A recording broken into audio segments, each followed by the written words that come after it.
I couldn't believe that Liu Kang welcomed me in Earthrealm, or that he thought me worthy to study with his Shaolin masters. After a lifetime of wishing for one, I finally had a home. But my joy was tempered as I thought about Serena. My shadow sister was still under Quan Chi's yoke, and she deserved a life free of him as much, if not more, than I. Quan Chi and my other sisters proved tenacious, but they were no match for my blade. I snatched Serena from them. Then Liu Kang helped me break Quan Chi's spell. Her mind free of his influence for the first time in years, Serena chose to join me in Earthrealm. My sister and I once again fight side by side. Only now we do so for Earthrealm. Together, we have formed the Order of Light. While the regime had changed, little else had. My people still suffered in silence, ignored by the rest of Outworld. Though now I knew Empress Mileena's secret, that she was also afflicted with Tarkat. If anyone would help, it would be her. But how to get an audience? Syzoth. He was the Empress's new emissary to the Zaterrans. I asked him to introduce us. At great personal risk, he agreed. And as I'd prayed, the Empress was willing to meet. Even better, she would visit the colony. She was shocked to see how we lived. She moved quickly to provide for our care and comfort. Thanks to the Empress and Syzoth, we Tarkatans are no longer pariahs. Until our disease can be cured, that will do. Though the barriers between timelines had been rebuilt, there was no question that they could again be broken. Protecting this timeline would require eternal vigilance, so that it could not fall victim to further outside aggression. But nothing in my countless lifetimes had prepared me for this task. In none of them had multiple timelines ever coexisted. Monitoring them for threats was an entirely novel problem. It would require a novel solution. I discovered that though the timelines no longer touched, their meeting had left them intertwined. I can now secretly surveil all timelines, keeping watch for potential danger.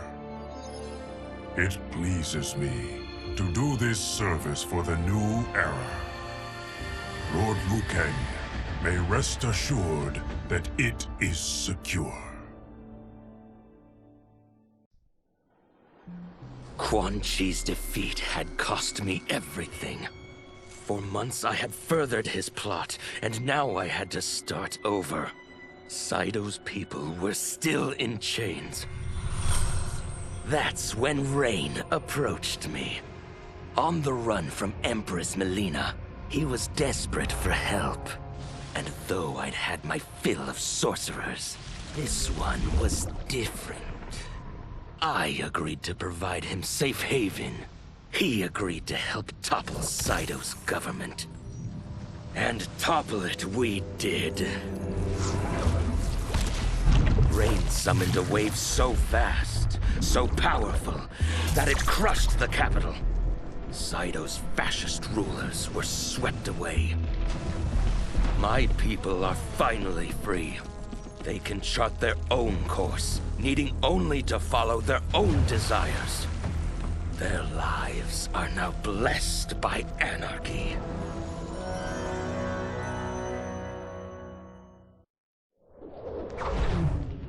Since this whole thing kicked off, I'd wondered why Liu Kang chose me to be a champion.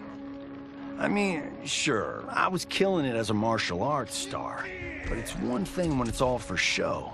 It's different when you're playing for keeps. Then Liu Kang let me in on his master plan. He wanted the masses to know about the world beyond them, the one filled with gods and monsters, and he wanted me to tell them about it. But I knew revealing the truth all at once would be too shocking of a plot twist for most. That's why I pitched doing a bunch of stories, to slowly get people used to it. And if there's one thing I can do, besides kick ass in combat, it's build a cinematic universe. I'm serving up movies, streaming series, games, you name it. I like that I'm doing a public service. And it doesn't hurt that I'm making more than a few bucks. It's the kind of synergy that would make any studio mogul proud. I wasn't looking for allies against the Yakuza, but I found one in Special Agent Jackson Briggs. He'd heard gangsters plotting to kill me on a wiretap and came calling, hoping I'd be his informant. We planned to part ways when we got the job done. But then, Shang Tsung showed up to steal Sento. Needless to say, Jackson had questions. It blew his mind to hear that the stories in Johnny's movies were real. Once the shock wore off, Jackson quickly sized up the threats Earthrealm faced. To deal with them, he got his bosses at the FBI to form the Outworld Investigation Agency. When he asked me to sign on, I hesitated. After all, me? A government agent? But it's an important job. And more importantly to me, an honest living.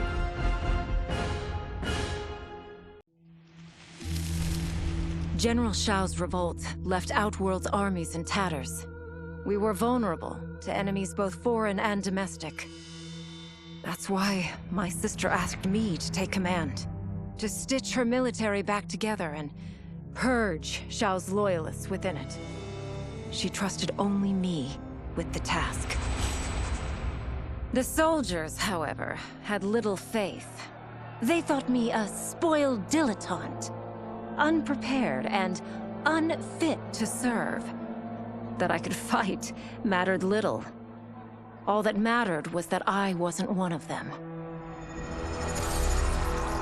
I finally earned their loyalty by orchestrating an epic victory over Shao and his rebels. Though the general himself escaped, his forces were smashed.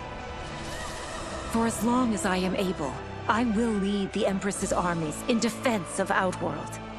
Through strength, we will achieve peace.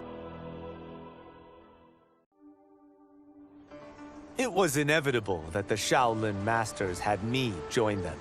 They knew just how much future initiates could learn from me. Shujinko was one of my earliest. His ability to absorb anyone's powers and skills was amazing. With the right training, he could become our greatest champion. I knew that I alone could give it to him.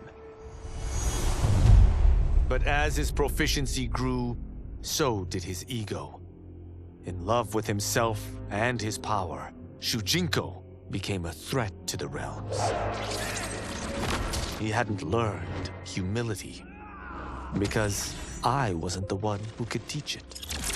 I should have listened to Raiden's warning and not tried to train Shujinko alone. After he was subdued, Shujinko's accumulated abilities and memories were taken from him. He is once again a new initiate, ready to begin his training. This time, Raiden and I train Shujinko together. He will become the champion he is destined to be. And I will fulfill my duties, humbly and cooperatively. As her reign began, Empress Mileena faced many challenges. To meet them, she turned to the people she trusted. Her sister to lead her army, and me to lead her imperial police. Though I missed Empress Sindel dearly, I was glad my ties with her family had been mended. But while it was an honor to be made responsible for Outworld's internal security, I soon realized accepting the appointment was a mistake. I'm not cut out to be a bureaucrat, nor am I patient enough to navigate the Imperial Court's politics. I was at my best patrolling Sundo's streets, when I could feel the city's pulse and serve and protect its citizens directly. That's why I resigned my post and resumed my role as Sundo's first constable. I end each day knowing I've made a difference. My loyal partner had warned me. Reclaiming my power as Keeper of Time might have unforeseen consequences. In this, as in most things, he proved prescient. The process I had undergone did irreparable harm to my body. Taking back my power had cost me my immortality. While my lifespan would still stretch across eons, I would one day perish. And if the war with Titan Shang Tsung taught me anything, it is that this timeline is not safe without a protector. Yet I had never given thought to choosing a successor. Who is it that could replace me and protect my new era? The answer, of course, is Geras. Tireless and meticulous, he is perfectly suited to be entrusted with this grave duty. And no one knows better the temptations of the hourglass. I have no doubt he will be above them. Though worried about how the public might react, I met with Baraka to discuss his Tarkatans. Speaking from his heart, he moved me. I agreed to visit his colony and see how his people lived. The conditions were atrocious. This was one of my mother's few mistakes. Like all Outworlders, she treated Tarkatans with scorn. What they deserved from us was compassion. And the only way to get it for them was to reveal my affliction. To show all my subjects that even an empress could get Tarkat. The scandal my revelation caused was intense. But with the help of Kitana and Tanya, I emerged from it a stronger empress than ever. My honesty, empathy, and resolve won over my remaining doubters. There is no longer any question that I am fit to lead the Empire. Quan Chi's plot collapsed. Along with it, my plan to secure new beings to feed my starving people. Because I'd advocated for partnering with him, I was held responsible. If I didn't seize for Veternus' new feeding grounds, the Coven would banish me. But then, I had a revelation. I didn't need to conquer realms to feed my people. I simply needed to capture enough beings to breed them.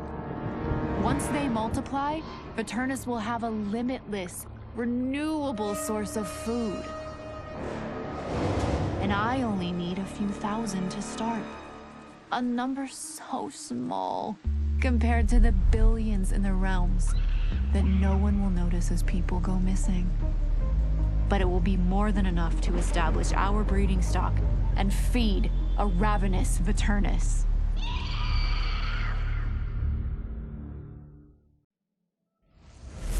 Were it not for my godly counterpart, I would not have survived the battle against Titan Shang Tsung. Meeting him, though, raised questions. Why did I replace him in this new era? Why was I made mortal? Lord Liu Kang told me of his Raiden's nobility and righteousness, about his steadfast leadership in the defense of Earthrealm. He also told me about Raiden's dark side, how he could be consumed by rage and cast aside the rules he otherwise lived by. Making me mortal and incapable of such anger was to keep me from following in his footsteps. Though I understood the reasons why, I felt I had been done a disservice. To survive the coming battles, I may need the edge that only great rage can bring. As the Shaolin couldn't aid me, I sought out someone who could. Someone to stoke the fire within me and teach me to master it. For this, I could have no better teacher than the Shirai Ryu's Grand Master. To elude capture by Empress Mileena, I joined Havik's crusade in Saido. There, I summoned more magic than I thought possible, and drowned out the old regime. Havik's longed-for anarchy had been achieved. He was more than satisfied. But I was left empty and broken. Had I been satisfied as Outworld's High Mage, not let myself be tempted by Shang Tsung, a great city would not now lay in ruins. I've caused devastation, ended thousands of lives, all because of my blind ambition. I've betrayed my oath, my sovereign, and my realm. These high crimes merit punishment, and I'll accept whatever the Empress gives me. My only ambition now is to one day be forgiven. With General Shao freed from prison, we began raising a new army against the royal family. Though many were eager recruits, few were good at soldiering. It was so bad, the general was forced to change tactics. He decided that we needed a doomsday weapon. That weapon isn't a thing, though. It is a monster. Onaga, the Dragon King. The general told me the old legends were true, that his ancient ancestor defeated Onaga, trapping him deep inside Mount Sagan. The Dragon King is still there today, his pent-up fury waiting to be unleashed. Because Onaga is so dangerous, the general wouldn't risk trying to tame him before. But now, he feels we have no choice. Though I likely won't survive, I accept this mission gladly. I can think of no greater honor than to give my life in the general's service. After fleeing Outworld, I hadn't expected to return. But then, I also hadn't expected the new Empress to make me an offer I couldn't refuse. To thank me for helping stop General Shao's rebellion, she asked me to be her emissary to the Zaterrans. Going home, bearing the seal of the royal house, I would show, once and for all, that my mutation wasn't to be feared. That it wasn't a source of shame. To my surprise, I was welcomed. But those warm smiles hid a dark secret. I stumbled upon a trove of official records, which showed that my shape-shifting ability isn't unique. Many Zaterrans are born with it, but are killed by their government to keep it from spreading. Who started this barbaric policy? Who is now enforcing it is unknown. But I will find out. And I will put an end to this madness. No sooner had Titan Shang Tsung been defeated than Bihan and his loyalists hunted us down. Outnumbered, we fled to Japan. There, we sought refuge from an old family friend. As children, we played together. But Harumi Shirai was a woman now, the head of her clan. Her strength, beauty, and intellect awed me. Also incensed by Bi-Han's betrayal, Harumi agreed to help me forge a new clan, one that would stand against him and defend Earthrealm. Her aid proved invaluable, and as time went on, we grew closer. To honor Harumi and pay respects to my new bride, I named the clan after her, calling it the Shirai Ryu. Now the battle against my brother begins in earnest. The Shirai Ryu won't rest until Bi-Han is defeated and the Lin Kuei's honor restored. After escaping Lei Chin prison, I was hounded by the Imperial Police. I needed a place to hide and to recuperate while I plotted the best way forward. I knew the remote canton of my youth would be perfect. To escape capture, I traveled by sea. Little did I know that a gargantuan storm was brewing. My tiny craft was smashed apart.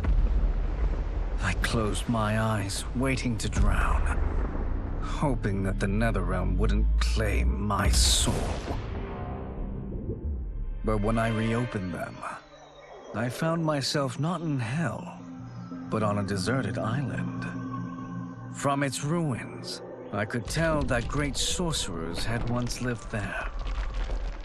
In the caves beneath the ruins, I found what I can only describe as a well of souls.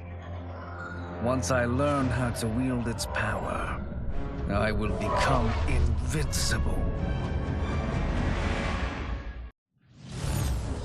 The battle had been lost, but the war isn't over. I won't stop fighting until I take Outworld's throne. That they thought Lei Chin prison would hold me is laughable. Once free, I began planning my next campaign. I would need an unstoppable army to overthrow Mileena. Unfortunately, most of my former soldiers lacked the courage to rally to my standard. Rebuilding my army would require finding new recruits. And that task is proving easier than expected. Outworld's golden age has left more than a few behind. Without hope, without power, they eagerly heed my call to tear down Mileena's government. As the darkness enveloped me, I took a long last look at my family.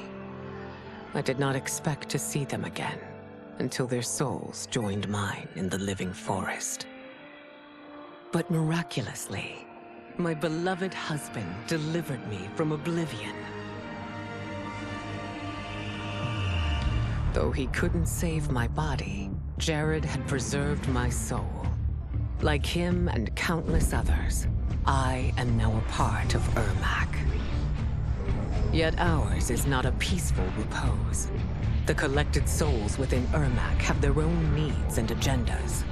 Before we can speak as one, we must first reach consensus. I had thought, as the former rulers of Outworld, I and Jared would hold sway. But here we are, two souls among many thousands, fighting for the right to be heard. And if there is one thing we do well together, it is fight. We will win the right to govern Ermac as we once had governed Outworld. And we will rule for the benefit of all. Kuai Liang and I were working hard to build our new clan. But even with the help of his close friend Harumi, it was difficult.